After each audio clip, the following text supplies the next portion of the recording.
दोस्तों, आप देख रहे हैं अखबार वाले। दोस्तों, आज हम चीन की एक और बर्बरता का खुलासा करने जा रहे हैं। इस घटना से पता चल जाएगा कि चीन के राष्ट्रपति शी जिनपिंग अपनी कुर्सी को बचाने के लिए किसी भी हद तक जा सकते हैं। धीरे धीरे अब उनके कारनामों का खुलासा सामने आ रहा है। चीन के नागरिक अब शी जिनपिंग के कारनामों से परेशान हो चुके हैं और अब हड़ताल करने की मांग कर रहे हैं।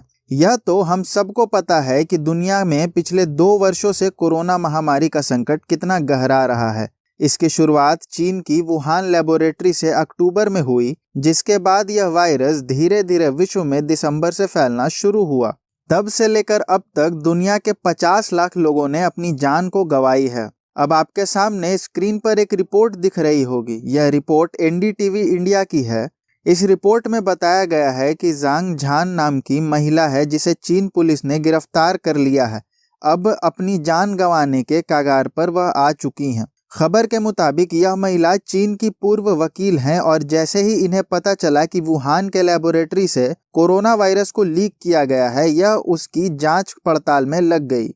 बकायदा इन्होंने अपने फोन में कुछ रिकॉर्डिंग भी कर लिए, लेकिन इसकी भनक चीन की सरकार को लग गई और उन्होंने इनकी गिरफ्तारी का आदेश दे दिया। जांग झान 9 फरवरी 2020 के महीने में जांच पड़ताल शुरू कर चुकी थी, लेकिन जैसे ही चीन के इस कारनामे का खुलासा होता, उससे पहले ही उन्हें मई 2020 को गिरफ्तार कर लिया गया। गिरफ्तारी के बाद इन पर गंभीर आरोप लगाए गए और गिरफ्तारी के 7 महीने बाद यानी दिसंबर में उन्हें 4 साल की कैद की सजा सुना दी गई। चीन का भेद खुल जाने के डर से उन पर झगड़ों को उकसाने और परेशानी को बढ़ाने का आरोप लगा दिया गया। अब उनकी गिरफ्तारी के करीब 1.5 वर्ष के बाद भी उनके भाई जांग जू उनका इंतजार कर रहे हैं। उन्होंने बताया कि उनकी बहन की हालत कुछ ठीक नहीं है। उनकी बहन के लिए कुछ जरूरी कदम नहीं उठाए गए तो उनकी मृत्यु भी हो सकती है। भाई ने बताया कि उनकी बहन कई दिनों से भूख हड़ताल पर बैठी है। कहीं उनकी मृत्यु ना हो जाए, इसके लिए उन्हें नाक में पाइप के द्वारा खिलाया जा रहा है। उनकी हालत बेहद खराब हो चुकी है और अगर उनकी रिहाई नहीं की गई तो जल्द ही उनकी मृत्यु भी हो सकती है।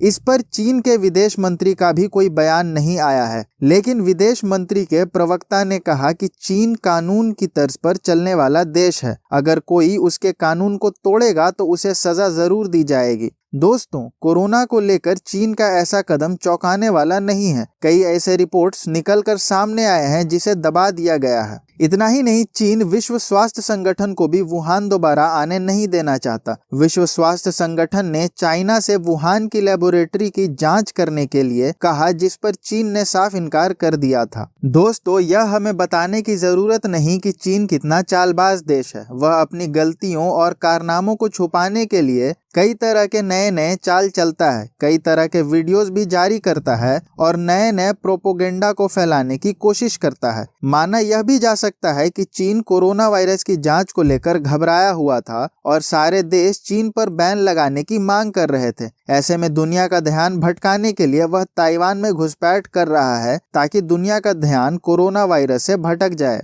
रिपोर्ट्स यह भी सामने आ रही है कि चीन में एक बार फिर कोरोना वायरस ने पैर पसारने शुरू कर दिए हैं।